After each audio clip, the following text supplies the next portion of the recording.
Assalamualaikum, jumpa lagi Football United ringan amatiran ala gua. Lagi istirahat makan siang, main ke taman. Anak gua ingin main sepak bola, main bola sendiri sih sebenarnya sama gua juga, nanti gua temenin. Tapi sebelumnya gua ingin bikin konten sebentar ya. Sebelumnya mohon maaf kalau agak berangin sedikit. Gua sudah ngasih dead cat di sini, mudah-mudahan suaranya jelas. Oke, kali ini gua ingin bikin preview pertandingan uji coba Manchester United.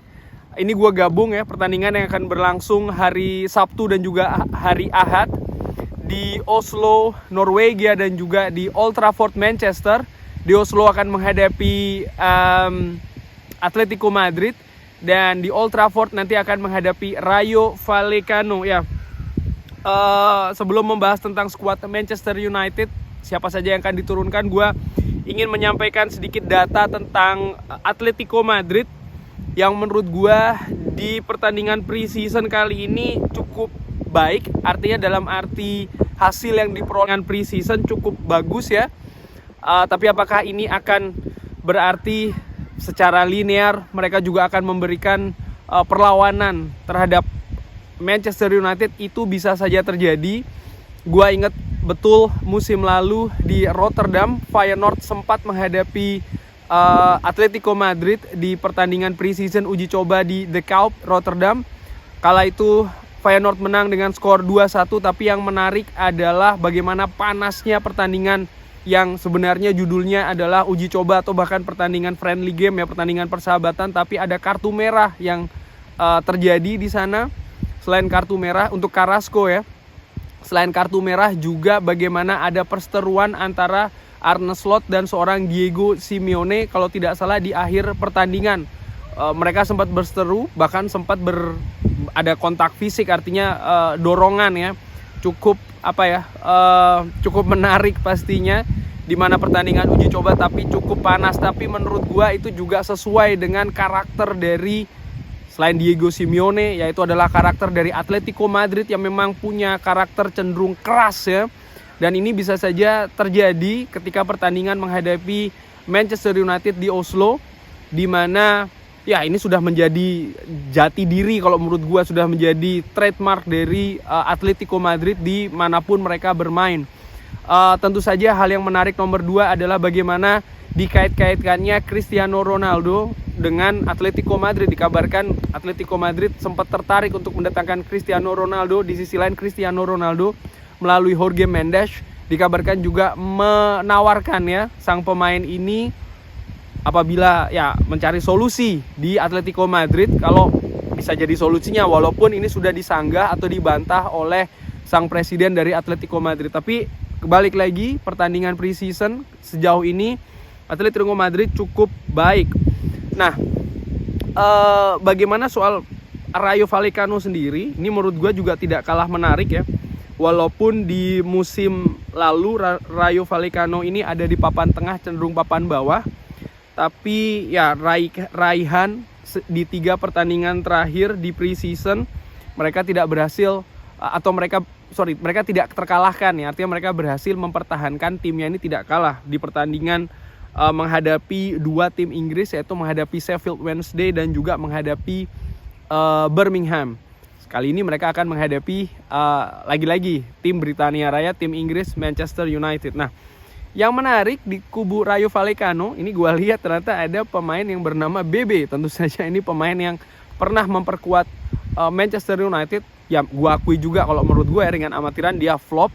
Kedatangannya di Manchester United pada saat itu murni karena seorang Carlos Queiroz yang merekomendasikan dia pada Sir Alex Ferguson, dan Sir Alex Ferguson sangat mempercayai Carlos Queiroz, jadi tidak perlu ada cek berlebihan. Tapi yang terjadi justru dia flop ya, BB ini. Sempat melanglang buana ke beberapa tim, sekarang dia memperkuat Rayo Vallecano. Nah, sekarang di Manchester United sendiri dengan kedatangan 2 pemain baru, Lisandro Martinez dan juga Christian Eriksen, ini menambah ya menjadi 3 pemain baru di Manchester United setelah sebelumnya Tyrell Malacia lebih dahulu bergabung dan bahkan sudah mengikuti tour di Bangkok dan juga di Australia. Pertandingan sendiri akan berlangsung hari Sabtu dan juga hari Ahad. Jadi hanya selisih 1 hari.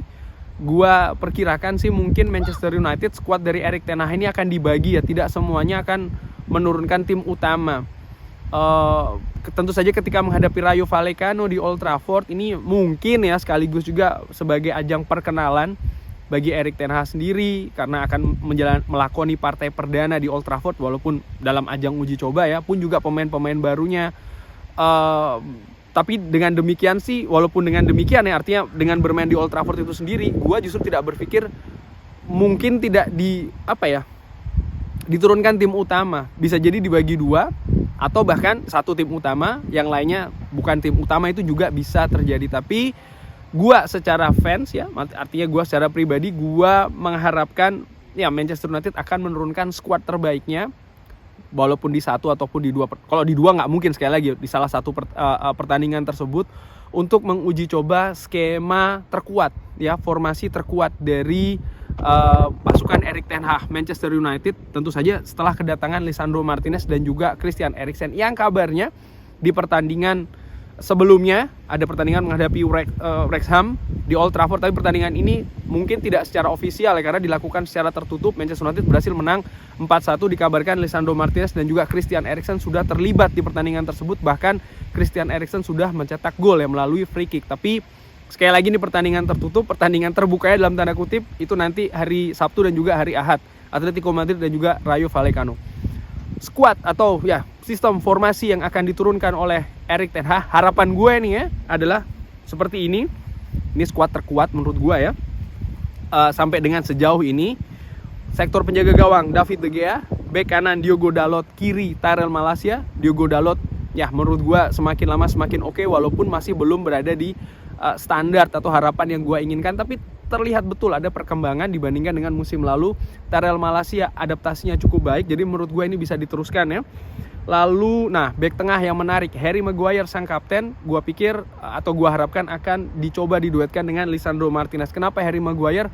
Harry Maguire adalah sudah dikonfirmasi oleh Erik ten Hag sebagai kapten dari Manchester United, nampaknya akan lebih sering waktu bermainnya. Kemarin ketika tur juga menurut gue cukup oke, secara umum, secara general penampilannya cukup baik.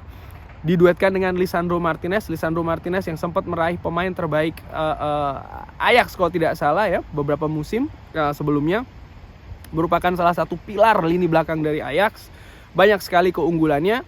Ini gue harapkan ya bisa dicoba dengan seorang Harry Maguire. Di lini tengah bagaimana? Sebelum gue ke lini tengah, gue iseng-iseng gue buka SofaScore, gue lihat di mana Christian Eriksen ini bisa bermain. Ternyata dia bisa bermain di lini tengah, attacking midfielder, midfielder center maupun DM juga bisa. Di depan lebih utamanya di kanan ya.